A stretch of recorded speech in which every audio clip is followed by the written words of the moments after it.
Alright, ladies and gentlemen, I'm here on the show, and I'll do my 2 basketball recaps after I record this, but I want to get this done now since it'll be probably a longer video.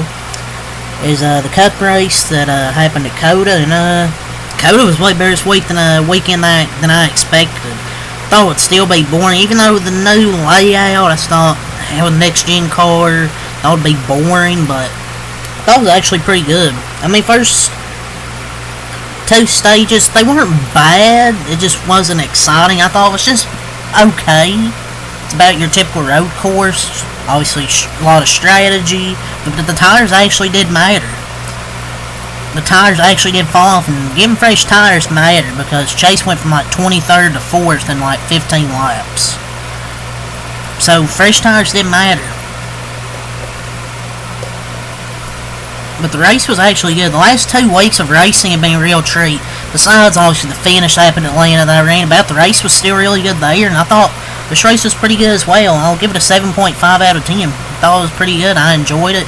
Especially last, what was it, about 20-ish laps. I thought it was pretty exciting to watch.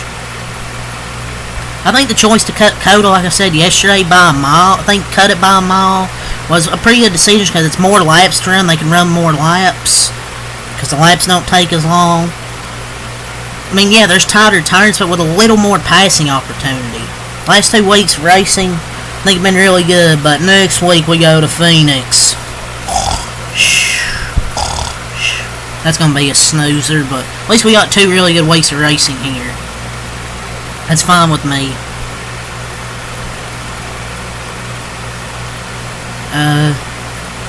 The race winners, the last 3 races, they've led a combined 19 laps, and their prospective wins, the fewest ever through 3 races. And the previous was 47 laps in 1958. This is a stat from Nascar Insights. Byron led 10 laps in the 500 Atlanta. Christopher Bell led 1 lap. Christopher Bell leads 8 laps to get the win.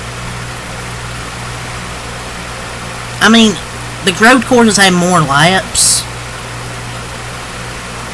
Be there when it counts, I guess, is the real takeaway, but Bell wasn't bad. I mean, he had a good car, but I think Kyle Busch had a really good car, but Bell did have the fresher tires, and Kyle Busch's car fell off. There was a little bit of contact, maybe, I don't know if anything broke or not.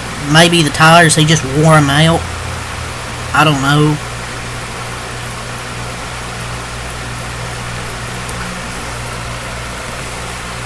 I mean, the clean racing was cool, that there wasn't actually fucking chaos and people up there spinning each other out for wins. I think it was like 3 or 4 cars up there. I thought Byron could have at least tried to bump him. I thought he was going to use the bumper.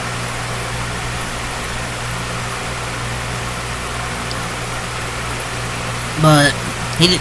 I feel like he didn't. I guess he might have gave it his all because he was there. He just didn't use the bumper really. But all in all, it's a fantastic race, man. There's great strategy and an edgier seat ending. 10 laps around, the last 10 laps felt like an eternity, but it was worth every second of watching. So yeah, I'll go over the results quick, and then go over my notes and ramble on here. Christopher Bell gets the win, wins back-to-back races, won a super speedway. That one was lucky. Still, I'll stand by that. It was a lucky win. This one here, I mean, I think he had fresher tires, but I mean, Kyle done a good job holding them off for as long as he could, but Bell finally got by him. Byron 2nd, Tyler Reddick 3rd, Chase Elliott 4th, comes back from the terrorist Ross Chastain. Yeah, I guess the Ross Chastain don't give a fuck tours back, sending it from 9th to like 2nd in the first turn and taking Chase out. And I think Connor Zilch got damaged from that. Denny did too. So, yeah, good job, Ross. Now he still finished 12th. Kyle Busch 5th. I think he led 42 laps. I think he led most laps. I think that caution was the difference. The one with Hamlin and Austin Dillon where I don't know what happened to Denny. I don't know, but I mean, Kyle did put himself in a vulnerable position, throwing every crazy block he could to hold him off. But Christopher Bell, he raced him clean. I mean, there's been at Coda, there's been some incidents between those two, but he raced him clean and he passed him. I mean, Kyle did all he could. I mean, I guess the tires just wore out. But he had a really good points today, though. He might win at some point this year, we'll see. But I won't say he'll never win again, because I'm sure he'll win a race. It would have been awesome to hear him say that on Fox, but Fox cut away from the coverage like instantly. Go figure. Go off the air. But yeah, Kyle did as best he could. But I think that if that wasn't the best Gen 7 road course race, definitely top 3. I think Goodyear they actually done a good job with the tire this weekend. For once. Because the tires actually didn't matter, because I think Chase took 4 tires. I think Bowman did as well. They both pitted and drove in the top 10. Chase in the top 5, Bowman in the top 10. SVG 6, Chris Buescher 7th, another good finish for him on a road course. Noah Gregson 8th, good finish for Noah. Alex Bowman 9th, and Todd Gilliland rounds out the top 10. It's a good top 10 there. Michael McDowell 11th, Ross Chastain 12th. Oh boy, the terrorist himself. Dude, he's such a pussy. He sends it in there, rakes Chase on lap 1. Chase getting to his bumper with I don't know how many laps to go. And he just moves out of the way on purpose so he doesn't get wrecked. Chase wanted to bump him out of the way, but Ross moved over. And Fox wouldn't have caught it anyways. Carson Hocevar 13th, Chase Briscoe 14th, Brad Keselowski 15th, Justin Haley 16th, Riley Herbst 17th, Ricky Stenhouse Jr. 18th, Ryan Blaney 19th, he had a bad day. Bubba 20th. Had a few penalties in this race. Denny Hamlin 21st, John Hunter Nemechek 22nd, Cole Custer 23rd, Joey Logano 24th, Austin Cindric 25th, Josh Berry 26th, Eric Jones 27th, Ty Dillon 20th, Dane Smith 29th. Around the top 30 is AJ Allmendinger. I don't know what happened to AJ. I don't know why the fuck he finished 30th. Cody Ware 31st, Kyle Larson 32nd. Yeah, he had a wheel come off, lost 2 laps, he spun once. Ryan Preece 33rd, I believe he ran out of fuel. Ty Gibbs 34th, he got in an incident. Austin Dillon 35th, Suarez 36th, and Connor Zellich rounds out the field in 37th and last. So in stage 1, immediately chaos in turn 1 because what's new? Chase gets spun by Ross Chastain. Go figure. He just sends it off into the fucking corner from where the fuck was he at? Started 8th or 9th, sends it in there, and dumps his ass. There's just simply no respect left in the Cup Series anymore. It's just really simple as that. I mean, they drove a top 5 lap early in this race, even after that. But Chastain literally called out Hocevar last week for the same thing. He just did the chase, and he declined comment after the race. Yeah, of course he did. It's so just... Even though the race was really good after that, it's just... They have so many super speedways in turn 1 on most road courses where they just fucking pile up. I'm just used to seeing this kind of bullshit happen. If that didn't happen the first lap, I believe he would have had a really good chance to win this race. It's why he hasn't won on road courses in the next gen. Like, he's really good and has speed, and some idiots just ruin his chances every single road course race. It's not just this one, it's multiple races like Watkins Glen, the Roval, and Indy. He was leading in a late race caution come out, got spun out from the lead. The Daytona road courses happen. There's so many. The only one that hasn't happened was Road America, where Reddick beat him straight up. Other than that, he's just bullshit chaos. Just stupid shit like that. But luckily he came back to finish 4th, so I guess I just overreacted to start. Ty Dillon crashed because Cindric hooked him. I mean, if we're going by precedent, I guess that should be a precedent. That should be a penalty. I don't know. But it's Ty Dillon. who cares? Bubba won stage 1, so at least he got a playoff point. Stage 2, not much happened. Prix won stage 2 because of a bunch of strategy. Stage 3, Zilich and Suarez cracked. Yeah, Suarez just lost it all by himself.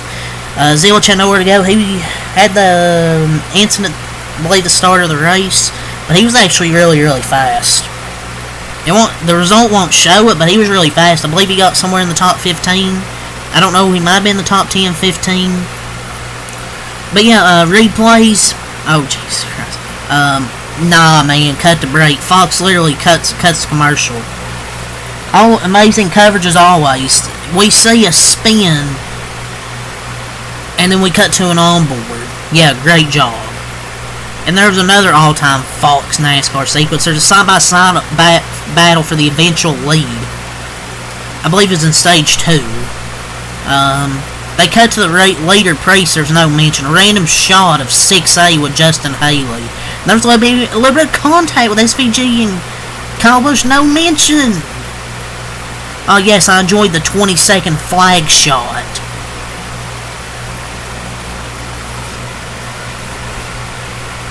The scoring ticker was absolutely terrible. Like, Chase was passing cars and it wouldn't fucking update. Like, Jesus Christ, Fox. Yeah, great production there. At least NASCAR officiating, I guess, wasn't the main talk. At least they'll talk about a good race, so. But every road course is just so gut-wrenching. Like, who knows if we would have won? If Chase would have won, but goddamn, never seemed to get a fucking fair crack at it. It's either spin lap 1 or penalty, whether he got last year when the car was bad fast. Untimely yellows. Maybe he'll win. Maybe he'll finally win one of these damn things. But yeah, Hamlin, Austin Dillon's spin. No, I don't know what happened to Denny, and maybe the tire went down, or I don't know. But yeah, whatever. But then a good battle for the last 20 laps, or I think it was like 15 laps or something. Fraud, KFB had the lead. Bell finally passed him. So there was a moment where I thought he was just gonna fucking take him out, but he drove way out intentionally, so he didn't wreck him. But the tires were, he had fresher tires, and went up there and passed him. Went back up there and passed him. I have completely written code off, because I wasn't impressed, but the new layout's done a complete 180, because I thought both races this weekend delivered, from start to finish, because kind of a rough start to the season. NASCAR needed a weekend like this, lots of positivity coming out this weekend. Some people might not be a fan of it. I think it was both. Something that stuck with me from yesterday is shorter straightaways mean less chance to cool tires, leading to more wear. Because I think it was the course and the tire.